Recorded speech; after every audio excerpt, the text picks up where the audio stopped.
Hello, everybody. Welcome to week 13, day 1.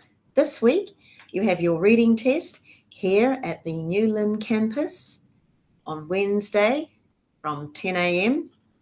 And you have the debate. I'll get back to you about what day and time the debate will be. I'm sure I will have emailed you by the time you watch this video. Okay, this video is about reading skills. I hope you will have time to have a look at some of these things so that the reading assessment will be easier for you.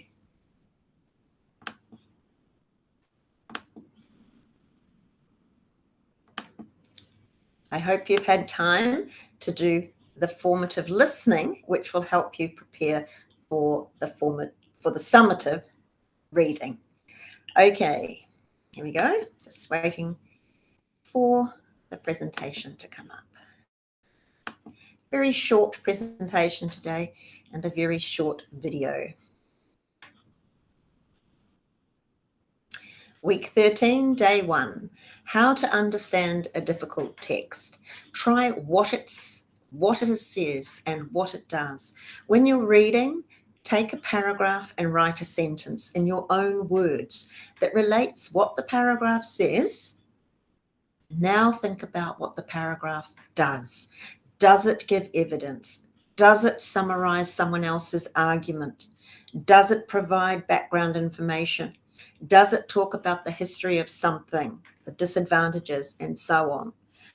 Or if the paragraph is filled with a lot of technical facts and information, just try to summarize them in 1 or 2 sentences. Oh, these are facts about how much sugar there is in a variety of food products, or these are reasons why we shouldn't take this medication, and these are the reasons. All right.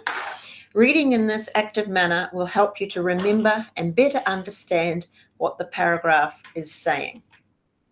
How to understand a difficult text continued. You can watch a video about how to do an IELTS reading test.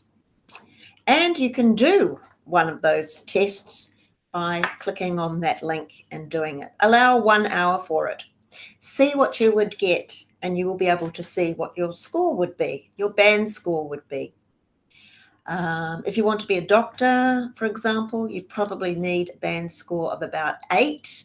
For nurses, 7 to get into university, usually a 6.5, depending on the course. See what you can get. For some courses at Polytechnic, you only need a 5 or a 5.5.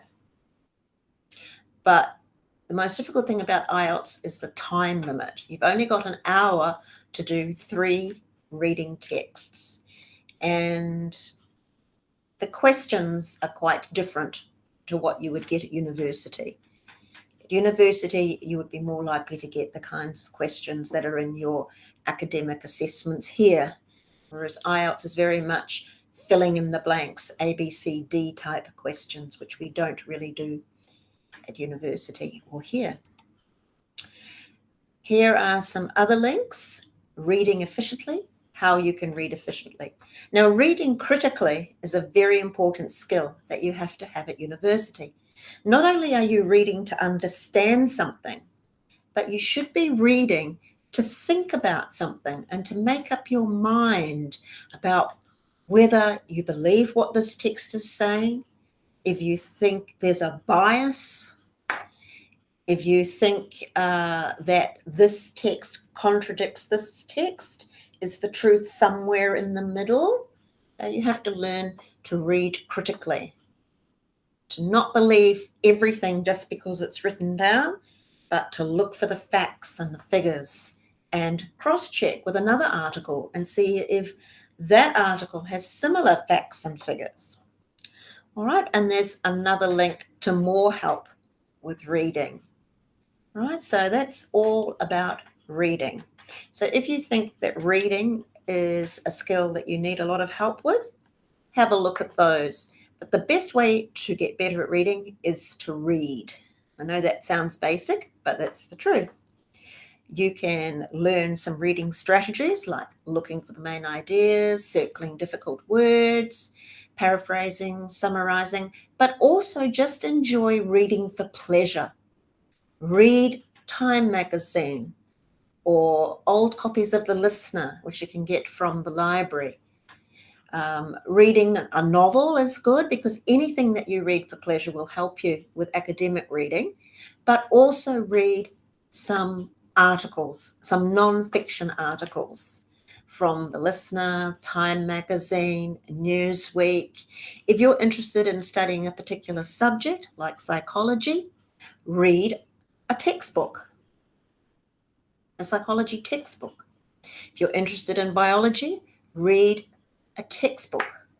That's a good way to improve your vocabulary for that particular subject. Okay, everybody, I shall see you at school on Wednesday. Enjoy yourselves, get ready for the debate, and start making your presentations if you haven't already started. Okay, thank you. Goodbye.